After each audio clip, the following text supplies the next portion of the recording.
welcome back to Right on Four Corners. I'm your host, DelSheree Spinner.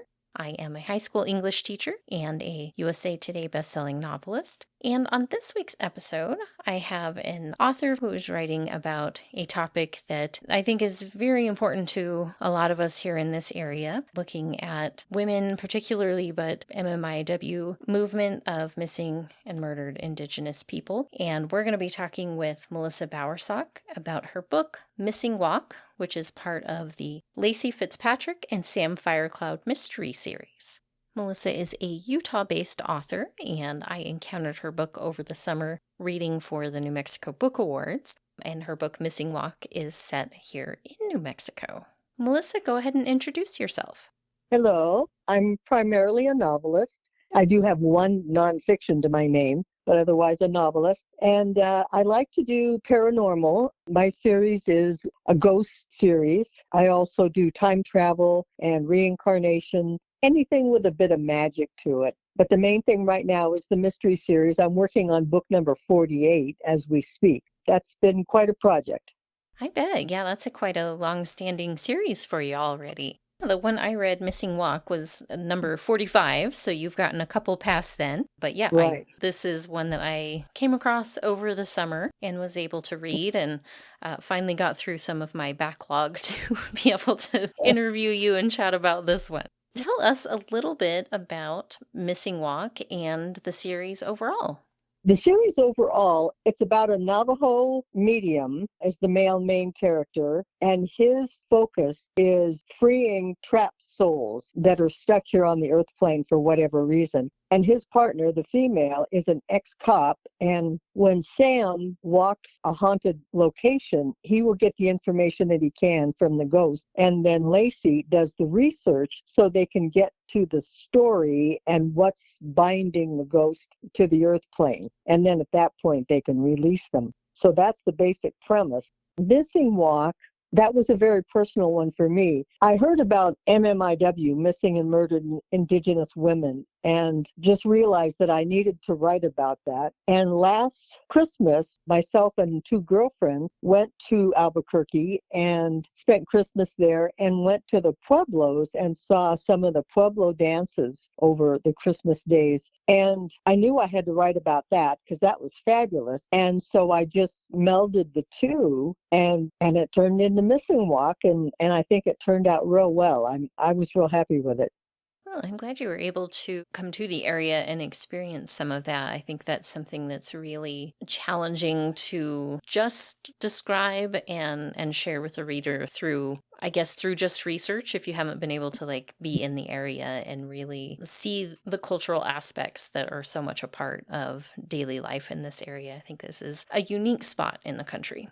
Yeah, definitely. And what's interesting is that a lot of my readers have told me that they really enjoy the time that I spend on the reservation or, exploring the Native American traditions. And so I feel a real responsibility to do that authentically. So I do a ton of research, or like in this case, going to the Pueblos, and I just recorded what I saw and what I felt and used that. It is authentic, and readers seem to enjoy that. Yeah, I think taking that time to really immerse yourself in something makes a big difference in how that comes through in your writing. Mm-hmm. Readers pick up on that pretty quickly, generally. Yeah, I think so too. Now, with this story, each book seems to be, like I said, I haven't had a chance to read all of them, Mm-hmm. but there are contained mysteries in the one book within the larger series. So even though you have a long-standing series, it feels as though a reader can pick up any book at any point and kind of jump into that case without feeling lost in the bigger sense of the series. Yeah, that's absolutely true. Of course, when I started the series, I had no idea it was going to go on as much as it has. But I'll tell you the honest truth, I hate cliffhangers. They drive me crazy. So when I finished the first book and I already had the idea for the second one, started writing that, and I made the decision very early on that I wanted each book to stand alone. You don't have to read them in order. There's no cliffhangers. The only thing is that because they're now taking place over several years, if you read them in order, you can see how the relationships evolve. both Sam and Lacey and his kids and other characters. So I think it's beneficial to read them in order, but no, you do not have to. You can jump in anywhere.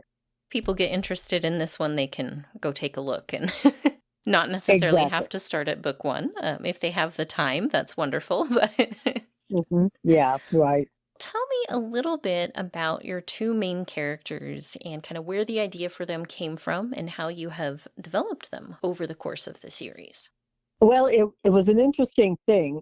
I used to live in Camp Verde, Arizona, and I got an email one day from a producer from the Travel Channel, and she said they were working on The Dead Files, which is a program about a medium and an ex-New York cop that work together to clear hauntings. And they were doing a story about a restaurant in Sedona. And she said, we'd like to have you on the program as an expert. And I said, you know what? That's really flattering. Sedona's 30 miles away. I go there a lot, but I'm not an expert on it, anything over there. And she said, that's okay. She said, we like to have authors on the show because they know how to tell a story. And I thought, okay, that makes sense. And I said, yeah, sure, I'm in. So the name of the show is, like I say, the series is The Dead Files. The name of the episode is called Burnt Offerings, and it's about a haunting in a restaurant there in Sedona. So I did that. I just appeared for, I don't know, 5, 10 minutes, whatever.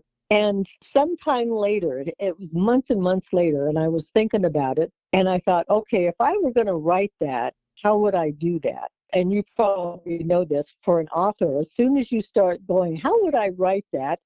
You're pretty well hooked in. So the first thing I did was switch the genders, because on the Dead Files, the woman is the medium. So I switched it so the man is a medium. And I wanted him to be grounded in very traditional patterns. So I needed him to be Native American. So I made him Navajo. And the interesting thing, and some readers have pointed out to me, that the Navajo do not like to mess with the dead. Some people say they fear the dead or they just stay away from them. And that's all very true, because they feel that if they interfere with the spirit's journey, it might keep them stuck here, or it might anger them, and then they might become aggressive. So I thought, with Sam being a Navajo and being a medium, it made a nice dichotomy that the culture would say that he shouldn't interfere with them, but because his whole bent is to release them and to restore harmony in that particular corner of the world, that made sense to me. So even though he's going against the cultural norm. And so then the female character, I made the ex-cop, and she's very here and now, down to earth, just give me the facts. And of course, Sam, being Native American and being a medium, is pretty much on a different plane. So they come at a problem from two different perspectives, but they make it work. They bring it together and they make it work. And it's turned out real well. I'm real happy with it, and my readers are too.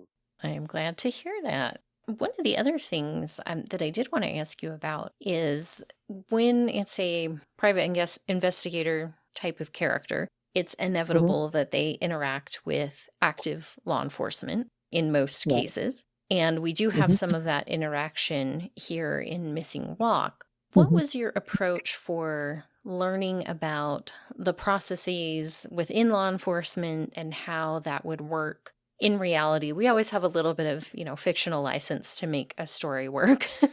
But Mm-hmm. generally, Right. I think most of the time with mystery writing that involves real law enforcement situations, the goal is to make it realistic and believable with, yes, maybe some diversion here and there as needed. But Mm-hmm. that can be kind of a challenging thing to research. And I know, like, for me, we have not as many resources here as far as other bigger places will have, like crime writers associations, or I know a couple of friends who have done like an author boot camp with the police where they host that and they actually teach authors about what law Cool. enforcement does and how they investigate and what are some of the procedures. I think that would be Wow. so cool to do. Yeah. Yeah, really. But yeah, so what was your approach? Have you had to kind of just learn about this on your own? Did you have some resources you went to? I started with MMIW, because I had heard about it, and I'd heard about the fact that so many Indigenous women are assaulted or murdered or just disappear, and very little is done. And what I found was that it seems to be kind of a jurisdictional snafu that, of course, if the Navajo, say, for example, if they're on the reservation, of course, they would fall under tribal police jurisdiction. But if they're off the reservation, like, for example, coming to Albuquerque, then ostensibly they're under Albuquerque police jurisdiction. But for whatever reason, these cases seem to be easily dismissed as an Indian problem. And I'm not sure if that lack of resources, if it's a lack of understanding or a lack of empathy, I'm not sure. And when I researched the Albuquerque police and to find out what they had going, and they had just a handful of officers to handle these kinds of cases. And of course, Albuquerque's huge. There's a lot of people there. So what I tried to convey was that there's a lot of resources lacking, and it's almost like nobody quite knows what to do about it. So I didn't want to disparage the Albuquerque PD because I'm sure they're doing the best they can. But it's a kind of a situation that just seems to fall through the cracks. And for whatever reason, nobody's figured out how to stop that. So it's a sad situation. And like I say, I didn't want to paint anybody in a dark light that like they weren't trying or anything, because they are. But it just seems to be a bigger problem than anybody can handle. It is very complex and it has a lot of aspects to it that I think, well, with any big problem, trying to get all of the agencies and communities and governmental entities to work together is easier said than done. And I think there's some wonderful groups who have been making a lot of strides in bringing attention to the issue and Mm-hmm. gaining more support. And so hopefully that will continue to build more momentum and bring resources and people together to help address the very high numbers, particularly here in this area with the Navajo Nation being such a big area land-wise, but Mm-hmm. also one of the biggest tribes. Their Mm-hmm. numbers are just shockingly high for the number of Yeah. people, men and women, because this isn't just women. They unfortunately tend to be the higher percentage of victims, Mm-hmm. but there are also quite a few men and children who end up missing, assaulted, murdered as well. Mm-hmm. So hopefully, the more stories that are shared, the more attention it brings and more of those resources are brought in. And for some of those times when it is an issue of empathy or mindset or prejudices as well, that those can shift over time as people are more aware and more willing to work with others to improve the situation, is the hope.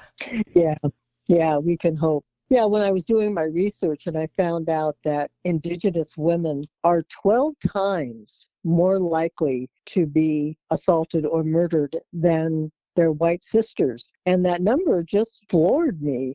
I had no idea. So, yeah, I really wanted to bring that issue to the fore because I'm sure there's a ton of people that have no idea. Yeah, I think there's a lot with this area that because outside of a few larger cities like the Albuquerque metro area and Las Cruces, Santa Fe, a lot of the rest of the state is very rural, has Hmm. very few resources, Hmm. not a lot of financial resources, particularly. So I think a lot of stuff here just kind of flies under the radar of larger communities, whether that's crime, education, food insecurity. There's a lot of Hmm. things that, unless you live here and you deal with it and you're aware of it, that there just aren't enough people. I think either, Hmm. bringing awareness to it or who just live with it. And it's like, well, this is how it's always been. Like it seems, I hate to say normal, but it's Hmm. kind of like, well, this is a generational way of living Hmm. just in general in some of these rural areas that until attention is brought to it and more resources are brought in, a lot of the times there is just a big lack of awareness that these issues are even something that need to be addressed. Yeah, I definitely agree. I mean, we that live in the cities kind of tend to think that everybody lives in cities and everybody has running water and everybody has electricity. And of course, out there in the reservation, that's not true at all. And I think that was pointed up during COVID because COVID hit the Navajo reservation so hard. And the fact that so many homes were multi-generational and the elders were living with the young ones and got COVID and died, and so many people that don't have running water, don't have electricity. And I think that was kind of a shock to any of us that were paying attention at the time. You're right, it kind of flies under the radar and we just don't see it, which is too bad. Yeah, I think it's helpful to have more stories, more voices, bringing some of these situations to the wider population's attention. Yeah.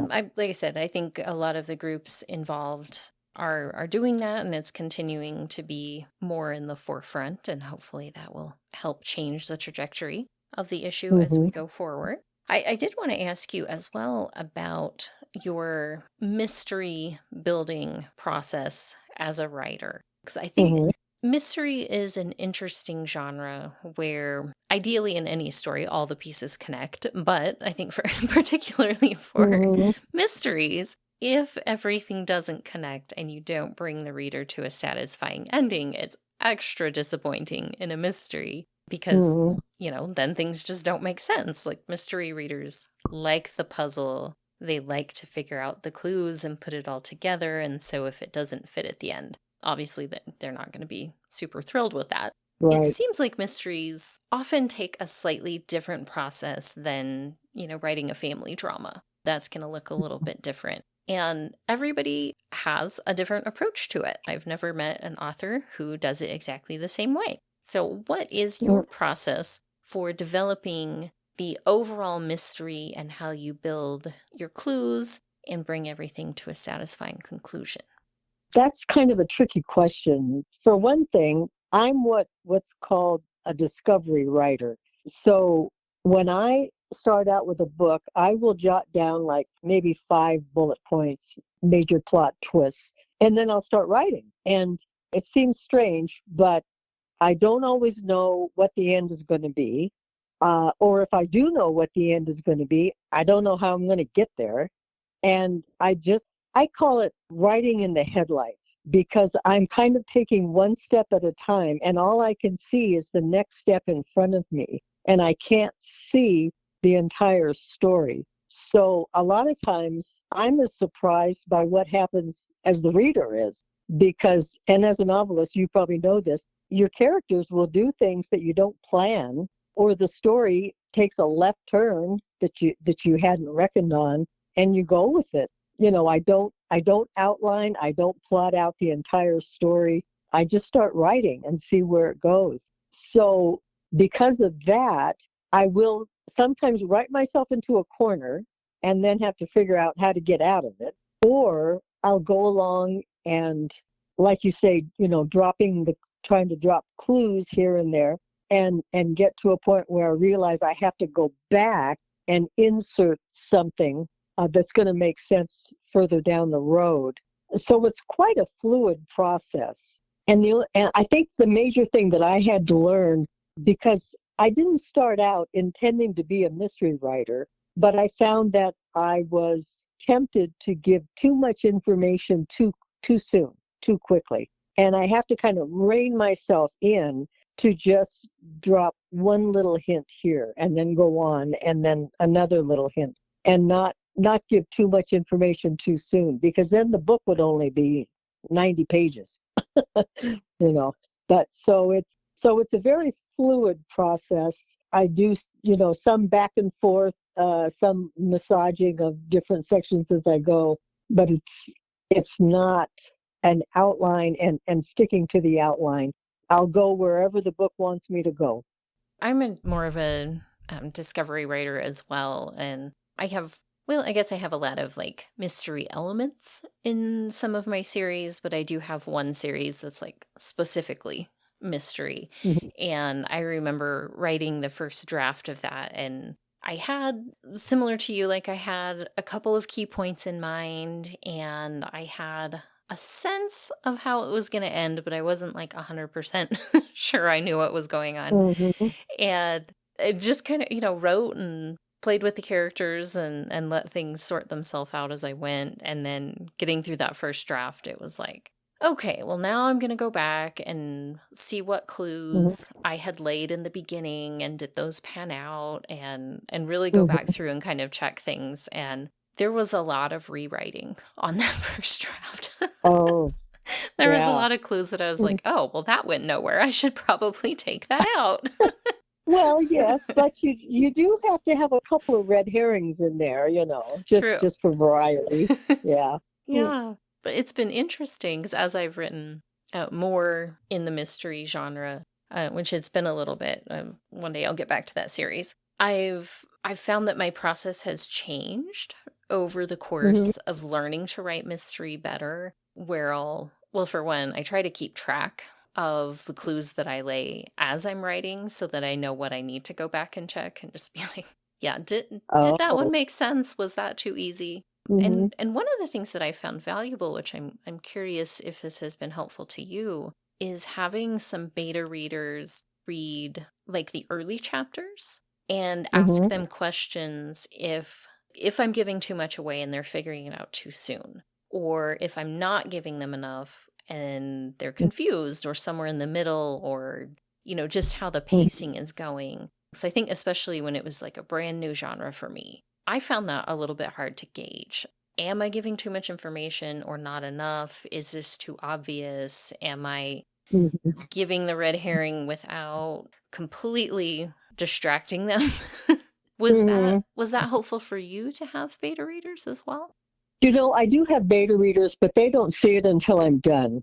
But I hear what you're saying, and I believe that I've been able to get the pacing well, that it goes along at a good pace. The funny thing is, the very first book in the series, which is called Ghost Walk, that one probably is the worst one in terms of figuring out the mystery because I realize that it's so obvious, and yet my characters are going, "What's going on? What's going on?" And readers are going, "I figured this out a long time ago." And I've thought about going back and rewriting it and making it a little a little less obvious, but to tell you the truth, I'm not even sure I would know how to do that. So, and unfortunately, because it's the first one in the series, I worry that some people think, "Oh, well, this is a piece of cake. This isn't even suspenseful," and not go on with the series.